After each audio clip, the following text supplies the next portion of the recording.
एक साल पहले कन्याकुमारी से कश्मीर तक हमने यात्रा की। 4000 किलोमीटर लाखों लोगों के साथ हम कश्मीर तक चले। बारिश में, तूफान में, बर्फ में पैदल चले और यात्रा का लक्ष्य भारत को जोड़ने का था।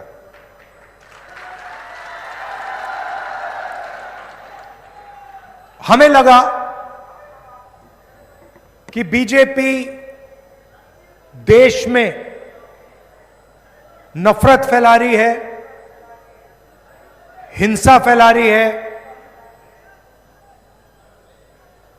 एक जात को दूसरी जात से, एक धर्म को दूसरे धर्म से लड़ा रही है। इसलिए हमने भारत जोड़ो यात्रा शुरू की। अब सवाल उठता है, और भारत जोड़ो यात्रा ने देश की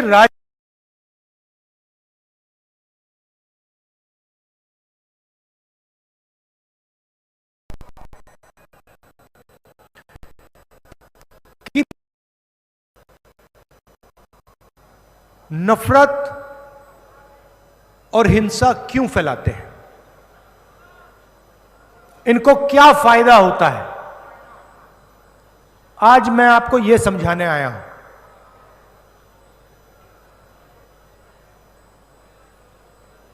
जेब कतरे होते हैं। जब दो जेब कतरे किसी की जेब काटना चाहते हैं तो सबसे पहले क्या करते हैं? क्या करते हैं? हां, ध्यान हटाने का काम करते हैं। एक आता है, आपके सामने आता है और आपसे कोई ना कोई बातचीत करता है, आपका ध्यान इधर उधर ले जाता है। पीछे से दूसरा आता है, जेब काट लेता है, चला जाता है। मगर जेब कतरा सबसे पहले ध्यान हटाता है। अब आप देखिए, हिंदुस्तान में सबसे बड़े मुद्दे कौन से हैं? सबसे बड़ा मुद्दा बेरोजगारी, गरीबी, महंगाई। इनके बारे में आपने कभी टीवी पे देखा है? कभी देखा आपने टीवी पे कि कोई बेरोजगार युवा खड़ा है, कह रहा भैया मैं बेरोजगार हूं? नहीं दिखेगा। भाइयों और बहनों, नरेंद्र मोदी जी का काम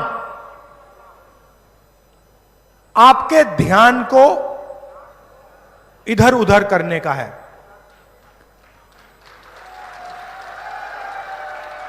और अदानी का काम आपकी जेब काटने का है। दोनों आते हैं। एक टीवी पे आता है, आपसे कहेगा हिंदू मुस्लिम। कभी क्रिकेट मैच में चला जाएगा, वो अलग बात है कि हरवा दिया। पनौती,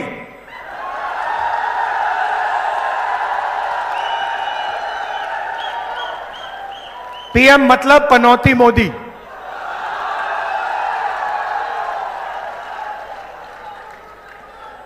कभी आपको इधर ले जाएगा, कभी उधर ले जाएगा, कभी आगे पीछे, और पूरा का पूरा फायदा 4-5 उद्योगपतियों को देगा। उदाहरण देता हूं आपको। पिछले 9 साल में नरेंद्र मोदी जी ने 14 लाख करोड़ रुपया हिंदुस्तान के सबसे बड़े अरबपतियों का कर्जा माफ किया है। मैं आपसे पूछना चाहता हूं, इन 14 लाख लोगों में, 14 लाख करोड़ रुपए में जो इन्होंने 10-15 लोगों को दिया, इसमें से मुझे बताओ पिछड़ा कौन है, दलित कौन है, आदिवासी कौन है, किसान कौन है, मजदूर कौन है, छोटा दुकानदार कौन है? कोई नहीं। 14 लाख करोड़ रुपए माफ किए हैं अरबपतियों के, 10-15 लोगों के। पहले मोदी जी भाषण में कहते थे मैं ओबीसी हूं, जहां भी जाते थे मैं ओबीसी हूं। मैंने पार्लियामेंट में जाति जनगणना का सवाल उठाया। मैंने कहा कि देखिए मोदी जी, अगर आप ओबीसी हैं, अगर आप पिछड़ी जात के हैं, तो हिंदुस्तान के पिछड़ों के लिए काम कर लीजिए, उनको उनकी सच्ची आबादी बता दीजिए, ये हैं कितने। पूरा देश जानता है कि देश में कम से कम 50% पिछड़े लोग हैं, मगर हिंदुस्तान की सरकार इस बात को मानने के लिए तैयार नहीं। जिस दिन मैंने जाति जनगणना की बात की, उस दिन नरेंद्र मोदी जी का नया भाषण आता है। कहते हैं भाइयों और बहनों, देश में कोई जात नहीं, देश में सिर्फ गरीब। अच्छा भाई, तो फिर आप ओबीसी कैसे? अगर देश में सिर्फ एक जात है वो गरीब, तो फिर आप ओबीसी क्यों कर रहे हो? नरेंद्र मोदी ने अपने भाषण इसलिए बदले क्योंकि वो पिछड़ों को उनका सच्चा हक नहीं देना चाहते हैं। दलितों को, आदिवासियों को अपना सच्चा हक नहीं देना चाहते हैं। भाइयों और बहनों, देश को एमपी एमएलए नहीं चलाते। आप किसी भी बच्चे से पूछ लो, 10 साल के बच्चे से पूछ लो, भाई बेटा क्या करना चाहते हो? छोटा सा छोटा बच्चा आपको कहेगा मैं आईएएस में जाना चाहता हूं। सही? सब कहेंगे मैं आईएएस में जाना चाहता हूं। उससे पूछो क्यों? क्योंकि आईएएस अफसर देश को चलाते हैं। एमएलए 5 साल चुनकर आता है, एमपी 5 साल चुनकर आता है, आईएएस अफसर पूरी जिंदगी बैठा रहता है और वो सरकार को चलाता है। हिंदुस्तान की सरकार को 90 आईएएस ऑफिसर चलाते हैं। नरेंद्र मोदी, उनके कैबिनेट सेक्रेटरी और 90 अफसर। पार्लियामेंट में मैंने सवाल पूछा, 90 अफसरों में से ओबीसी के कितने, दलित के कितने, आदिवासियों के कितने? भाइयों और बहनों, 90 अफसर में से जिनकी 50% आबादी है, जो देश की रीढ़ की हड्डी हैं, देश को चलाते हैं, खेती करते हैं, मजदूरी करते हैं, खून पसीना देते हैं, 90 में से 3 पिछड़ों के अफसर हैं। और अगर हिंदुस्तान की सरकार 100 रुपए खर्च करती है तो सिर्फ 5 रुपए का निर्णय ओबीसी अफसर लेते हैं। 50% आबादी, 5% भागीदारी।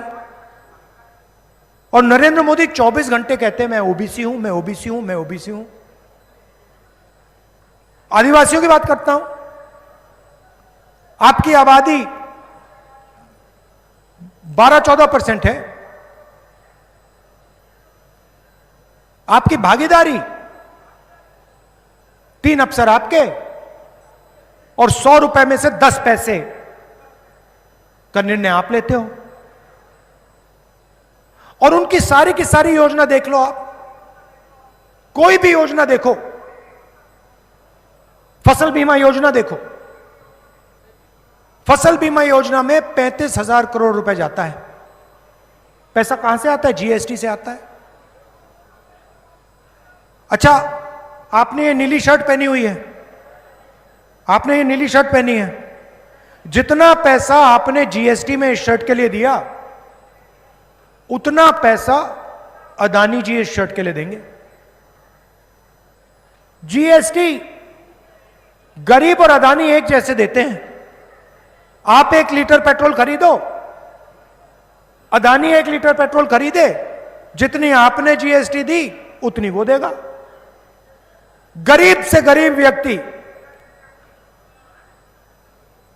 उतनी ही जीएसटी देता है जितनी अदानी देता है। तो 35,000 करोड़ रुपए आपसे आया, जीएसटी से आया। नरेंद्र मोदी जी ने 35,000 करोड़ रुपए 16 उद्योगपतियों को दिया। पूरा का पूरा योजना का पैसा 16 लोगों को दिया।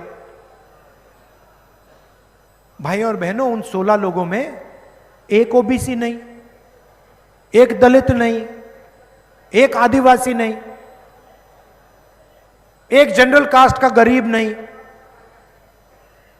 अब जब किसान का खेत नष्ट होता है, उसको नुकसान होता है, किसान फोन लगाता है, कहता है भैया हमने योजना का पैसा भरा, 5,000 करोड़ रुपए हिंदुस्तान के किसान ने दिए। फोन करता है, उसे कहा जाता है भैया तुम्हें योजना नहीं मिल सकती, तुम्हें योजना का फायदा नहीं मिलेगा, तुम्हें तो पैसा नहीं मिलेगा बीमे का। ईमेल लगाता रहता है, कोई जवाब नहीं मिलता। जीएसटी का पैसा, आपका पैसा सीधा का सीधा 16 उद्योगपतियों को। अदानी को सारे एयरपोर्ट पकड़ा दिए, जयपुर एयरपोर्ट पकड़ा दिया, पोर्ट्स पकड़ा दिए, उनके लिए किसान बिल लाए। वो शुक्र की बात है कि किसान और कांग्रेस पार्टी खड़े हो गए, रद्द कर दिया हमने। मगर पूरा का पूरा फायदा उद्योगपतियों को। हमारी सरकार को देखिए, स्वास्थ्य योजना में हम हर व्यक्ति को 25 लाख रुपए तक देते हैं। मुझे बताओ 25 लाख रुपए में से, स्वास्थ्य बीमा योजना में से अदानी को कितना पैसा मिल रहा है? अदानी की जेब में कितना पैसा जा रहा है? 500 रुपए का हम सिलेंडर देते हैं, बताओ अदानी के जेब में कितना पैसा जा रहा है? यह फर्क है। यहां पे बहुत सारे लोग हैं,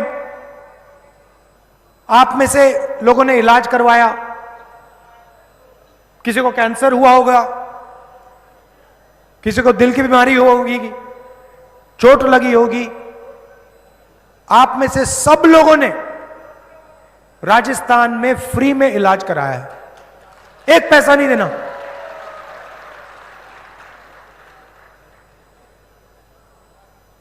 मोदी जी कहते हैं मोदी की गारंटी, 15 लाख रुपए मिल गए आपको। नोटबंदी से काला धन मिट गया क्या? किसान बिल से किसानों को फायदा हुआ? नहीं। मोदी की गारंटी का मतलब अदानी की गारंटी। अब हमने आपको 7 गारंटी दी हैं। सबसे पहले राजस्थान के हर घर में एक महिला को कांग्रेस पार्टी सीधा बैंक अकाउंट में साल के 10,000 रुपए डालेगी। इसमें से 1 रुपया अदानी को नहीं मिलेगा। जैसे ही हमारी सरकार बनेगी, मोदी जी पहले शिकायत करते थे 400 रुपए का सिलेंडर हो गया, उनके समय 1200 रुपए का है।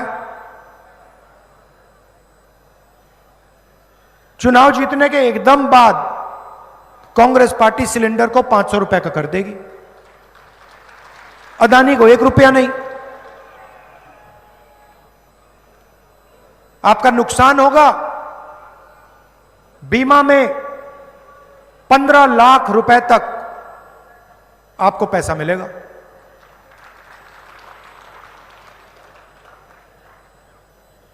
शिक्षा में हमने अंग्रेजी स्कूल का जाल बिछा दिया और अगली सरकार राजस्थान के हर युवा को अंग्रेजी सिखाएगी। अब आप किसी बीजेपी के नेता से पूछिए, अमित शाह से पूछिए, वो आपको 24 घंटे कहेंगे कि भैया हिंदी पढ़ो, अंग्रेजी मत पढ़ो, हिंदी पढ़ो, अंग्रेजी मत पढ़ो। मगर उनके बेटे के बारे में पूछोगे, उनसे पूछो भैया आपका बेटा कहां पढ़ता है, कहेंगे भैया हमारा बेटा तो अंग्रेजी इंग्लिश मीडियम में पढ़ता है। तो गरीबों के बेटे अंग्रेजी ना सीखें, आपके बेटे इंग्लिश मीडियम पढ़े।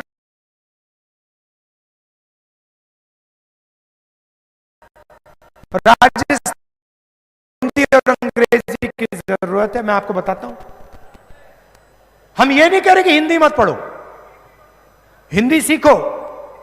राजस्थान में, मध्य प्रदेश में, उत्तर प्रदेश में किसी से बात करनी है हिंदी में करिए, कोई प्रॉब्लम नहीं।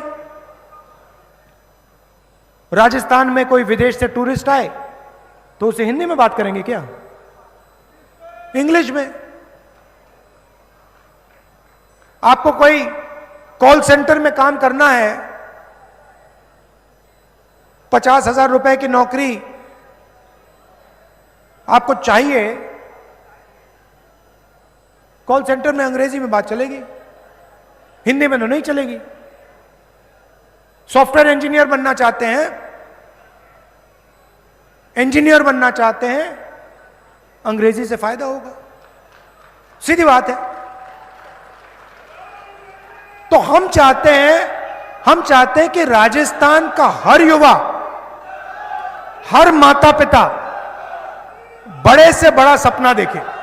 आप पायलट बनना चाहते हो, आपके बेटे पायलट बनना चाहते हैं, अमेरिका में जाना चाहते हैं, हवाई जहाज उड़ाना चाहते हैं, यह मौका आपको भी मिलना चाहिए, किसान के बेटे को मिलना चाहिए, मजदूर के बच्चों को मिलना चाहिए।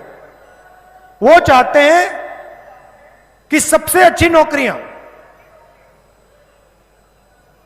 हिंदुस्तान का धन चुने हुए लोगों के हाथों में रहे और 24 घंटा आपके ध्यान को इधर से उधर ले जाते हैं।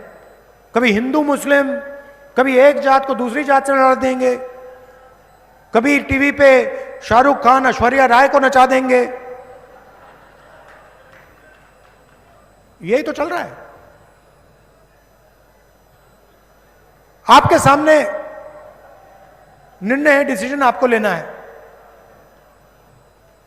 कांग्रेस पार्टी की सरकार ने गरीबों के लिए, किसानों के लिए बहुत कुछ किया है, स्वास्थ्य के लिए, और उससे ज्यादा हम करने जा रहे हैं। मोदी जी की गारंटी मैं सुनाता हूं आपको। सरकारी जो अफसर थे, उनका जो ओपीएस स्कीम था नरेंद्र मोदी ने रद्द किया, उनके जेब में से पैसा निकालकर अदानी को पकड़ा दिया।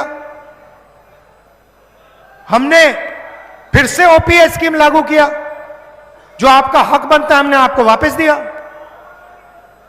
तो आप एक बात याद रखिए, यहां बीजेपी की सरकार आएगी तो जो कुछ हमने आपके लिए किया, चाहे वो ओपीएस हो, चाहे वो स्वास्थ्य की योजना हो, 500 रुपए का सिलेंडर हो, अंग्रेजी स्कूल हो, ये सारे के सारे काम बीजेपी बंद कर देगी, सब बंद हो जाएगा और यहां पे फिर से अदानी जी की सरकार चालू हो जाएगी। हमने साफ कह दिया है कि राजस्थान में कांग्रेस पार्टी की सरकार आएगी, उस दिन हम ऐतिहासिक कदम लेंगे। राजस्थान में जाति का सर्वे शुरू हो जाएगा।